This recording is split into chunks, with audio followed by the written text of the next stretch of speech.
इसी बीच एक और बड़ी खबर का रुख कर लेते हैं। आपको बता दें, बड़ी अपडेट सामने आ रहा है जोधपुर से।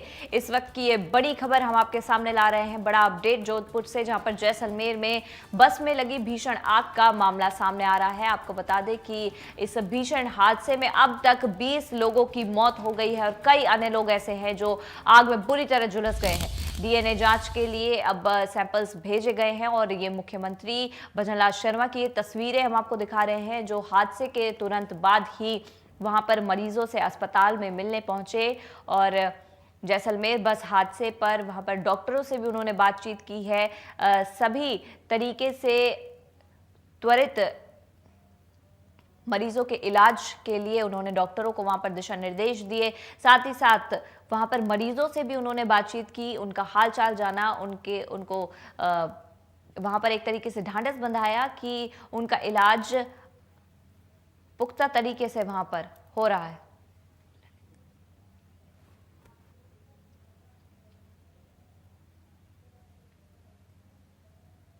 ललित हमारे संवाददाता इस पूरी खबर पर हमारे साथ जुड़े हुए हैं। ललित, जोधपुर का ये भीषण सड़क हादसा, वहां पर बस हादसा वहां पर देखने को मिला है। क्या कुछ अपडेट अभी फिलहाल इस पूरे मामले को लेकर सामने आ रही है? जी, इस मामले में अब एक तरफ तो जो झुलसे हुए लोग हैं उनका इलाज चल रहा है, उनका जान बचाने की पूरी कोशिश चल रही है। 5 लोग वेंटिलेटर पर है, 5 लोग जो है वो 75% से ज्यादा झुलसे हुए हैं। लेकिन एक अच्छी बात यह है कि 5 लोग इतना कम झुलसे हुए हैं कि उनको थोड़े उपचार के बाद में छुट्टी आज या संभवतया कल दी जा सकती है।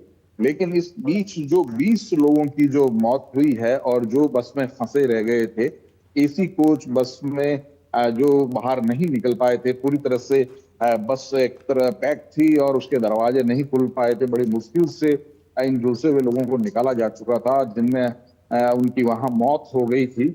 इन लोगों के शव जोधपुर भेजे गए और जोधपुर में आधे शव महात्मा गांधी अस्पताल में रखे गए हैं और आधे शव एम्स में रखे गए हैं।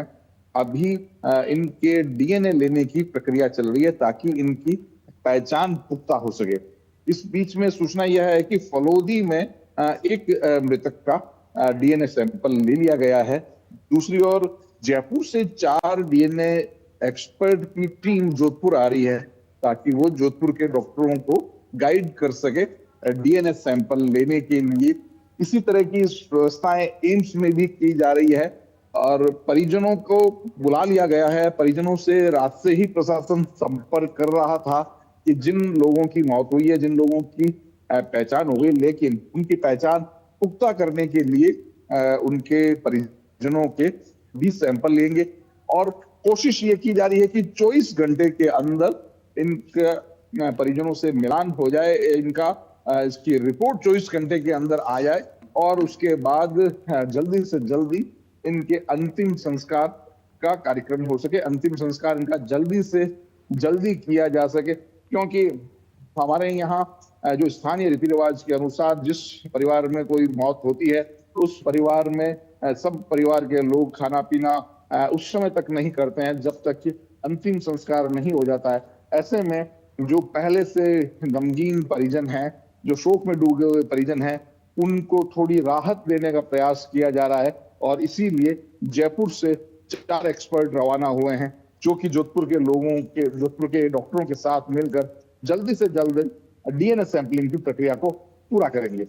जी ललित, और ये जो तमाम संभावनाएं वहां पर सामने आ रही हैं और इस पूरे हादसे में 20 लोगों की मौत हो गई है, ये छोटा मोटा आंकड़ा नहीं है। 20 लोगों की मौत हो गई है और तमाम लोग भीषण रूप से वहां पर झुलस गए हैं। तो एक तरीके से देख सकते हैं कि वहां पर आग जो है वो एकदम से लगी है। तो क्या कुछ कारण वहां पर उस आग लगने के, बस में आग लगने के कारण बताए जा रहे हैं, जिसकी वजह से जो यात्री हैं वो उनको इतना भी मौका नहीं मिला कि वे समय रहते उस बस से वहां पर निकल पाए? देखिए, जो प्राथमिक तौर पर एक बात कही जा सकती है कि गलती जो है वो किसी न किसी तरफ से, जो ट्रेवल एजेंसी है, जो बस के ऑपरेटर्स हैं, उनकी गलती तो निश्चित तौर पर है।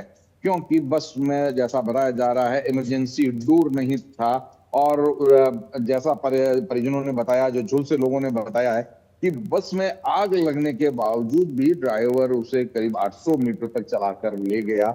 इस दौरान अंदर आग फैलती रही और जो इस तरह की एसी स्लीपर कोच बसें होती है, जो इनके अंदर का ढांचा होता है, ऊपर स्लीपर बनाए जाते हैं, नीचे बैठने की लिए कुर्सियां लगाई जाती है। ये एक तरह से एक पूरा डिब्बा ऐसा पैक हो जाता है और उसके बाहर निकलने की संभावना है। चूंकि एसी होती है, एयर कंडीशनर, और उसे ठंडा रखने के लिए खिड़कियां सारी पैक होती है, कोई खिड़की खोली नहीं जा सकती। खिड़कियों की जगह ग्लास लगे रहते हैं, मोटे ग्लास रखे जाते हैं। तो ऐसा भी बताया जा रहा है कि एक हैमर रखा जाता है, एक बड़ा हथौड़ा रखा जाता है ऐसी गाड़ियों में, जिससे कि ऐसी आपात स्थिति में कांच तोड़े जा सकें।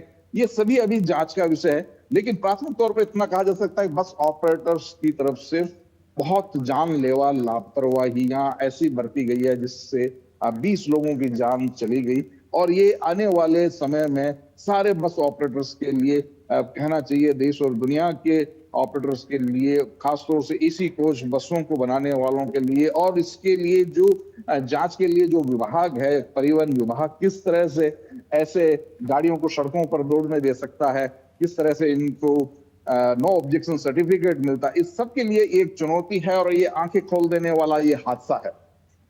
जी ललित, और देखा इसके बाद में ये भी गया है कि प्रशासन भी पूरा त्वरित कार्रवाई वहां पर अब कर रहा है। साथ ही साथ मुख्यमंत्री भजनलाल शर्मा ने मंगलवार को अपनी जो बैठक है उसको तुरंत समाप्त किया और एकाएक वो वहां पर परिजनों से और मरीजों से मिलने पहुंच गए हैं। तो एक तरीके से वहां पर अब इलाज जो है वो लगातार जारी है और प्रशासन और सरकार भी इस पूरे मामले को बहुत ही गंभीरता से ले रही है।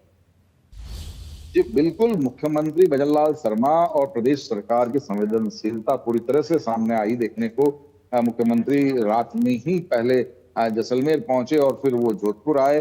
सभी परिजनों को मुख्यमंत्री जब जैसलमेर पहुंचे थे तो बहुत नाराज दिखाई दिए, और जो स्थानीय अधिकारी है सबको उन्होंने एक तरह से डांटते हुए कहा कि इतना बड़ा हादसा कैसे हो गया, कौन जिम्मेदार है इसका, किस तरह से 20 लोगों की जान चली गई, ऐसे यात्रियों की जो अपने गंतव्य के लिए रवाना हुए थे और उन्होंने महंगी बस यात्रा का उन्होंने ऑप्शन चुना, जो उन्होंने एयर कंडीशनर बस का ऑप्शन चुना। और बताया जा रहा है कुछ दिन पहले ही ये बस रजिस्टर्ड हुई है, नई बस थी, फिर कैसे ये इतना बड़ा हादसा हुआ। मुख्यमंत्री जोधपुर भी पहुंचे, जोधपुर में भी सभी डायरेक्शन दिए, और जो चिकित्सा के लिए और जो परिजनों के और मृतकों के लिए जो सहायता राशि की घोषणा की जा रही है, उसमें पूरी तरह से केंद्र और प्रदेश सरकार संवेदनशील है। लगातार घोषणाएं इस बारे में की जा रही है। इसके अलावा बहुत से लोग यहाँ पर पहुंच रहे हैं, जो लोग यहाँ पर जो सहायता करना चाहते हैं। हालांकि जो बर्न यूनिट है उसमें हर किसी को जाने की अनुमति नहीं जा सकती। बर्न यूनिट में जो सबसे बड़ा खतरा होता है वो इन्फेक्शन का होता है, और इसलिए बर्न यूनिट में बहुत लिमिटेड लोगों को अंदर आने जाने दिया जाता है। तो इस तरह से लेकिन लोग उमड़ रहे हैं, वो चाहते हैं कि कहीं उनकी मदद की जरूरत हो, तो एक तरह से वो स्वयंसेवक के रूप में यहाँ लोग आ रहे हैं। हालांकि इस बस हादसे से बड़े सबक हमें लेने होंगे, और जैसे जैसे जांच के बाद में रिजल्ट सामने आएंगे तो कई तरह के और कड़े